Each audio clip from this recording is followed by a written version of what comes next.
E sobre esse assunto, a gente vai conversar agora com o Dr. Alexandre Naime, que é vice-presidente da Sociedade Brasileira de Infectologia.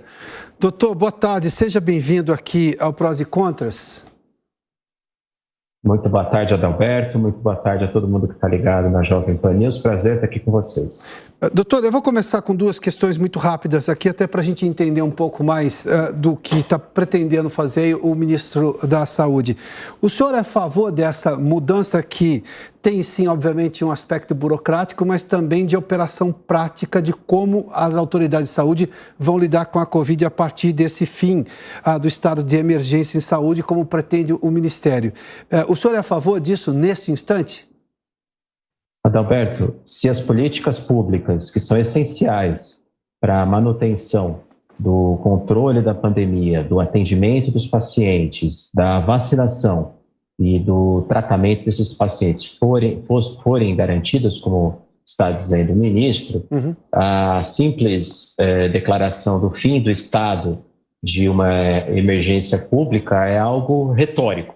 Ou seja, o ministro garantiu uma série de leis que ainda vão continuar em vigor, como, por exemplo, o financiamento de testes, o financiamento de hospitais, a questão da extensão do uso emergencial de algumas medicações e vacinas. Se tudo isso se mantiver, como eu coloquei, a declaração de fim de uma emergência sanitária é meramente uma questão burocrática. Existem leis que realmente são anacrônicas e que elas devem ser realmente revistas, mas a questão, o ponto principal, Adalberto, é entender que a pandemia em si não acabou. Nós estamos vivendo um momento epidemiológico muito melhor, não há dúvida nenhuma, do que os picos que tivemos lá com a variante original, lá em meados de 2020, depois com a variante Gama em meados do ano passado e com a Omicron agora no começo do ano.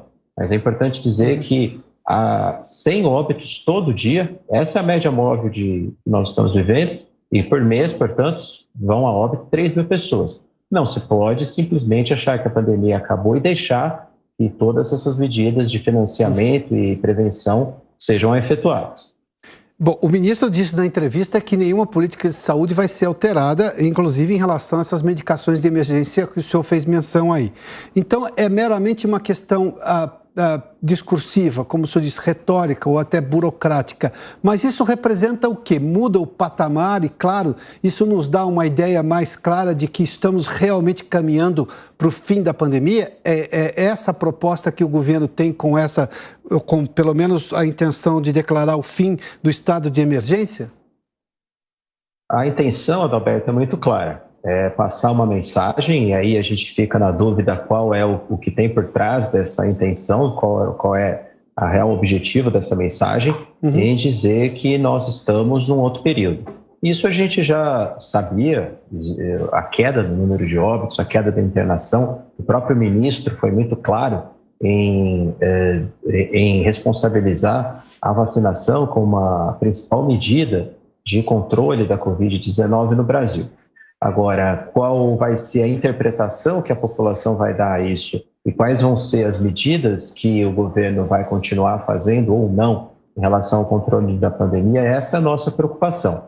Por isso, a nossa declaração de que não se pode interromper o financiamento, não se pode abandonar as políticas de vacinação que estão sendo feitas, muito menos, Adalberto, as políticas de testagem das pessoas sintomáticas, isolamento das pessoas que estiverem positivas e também, muito importante, a monitorização por biologia molecular das variantes de atenção. Todos nós vimos o estrago que as variantes de atenção, a variante Gama e a variante Omicron tiveram. Então, se o Brasil não estiver atento, não estiver monitorando, se esse fim do estado de emergência em saúde pública for um relaxamento, uma liberdade total em relação à vigilância, nós vamos ter problemas mais para frente. É isso que as sociedades científicas pedem, a manutenção de uma vigilância para que nós não tenhamos novos picos, novas ondas de Covid-19.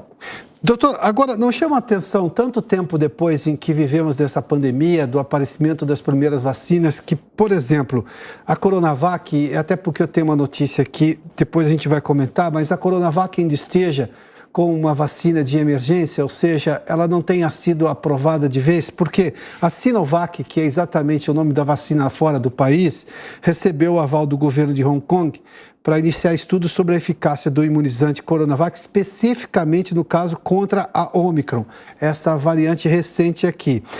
Mas nesse caso especificamente, isso não chama atenção, porque se a gente já está caminhando por uma situação de melhora, independentemente das razões, a gente teria que saber o que de fato funcionou ou não funcionou e de que forma funcionou. Ou o tempo da medicina não é esse? É natural que essa vacina ainda esteja, digamos, de uso emergencial?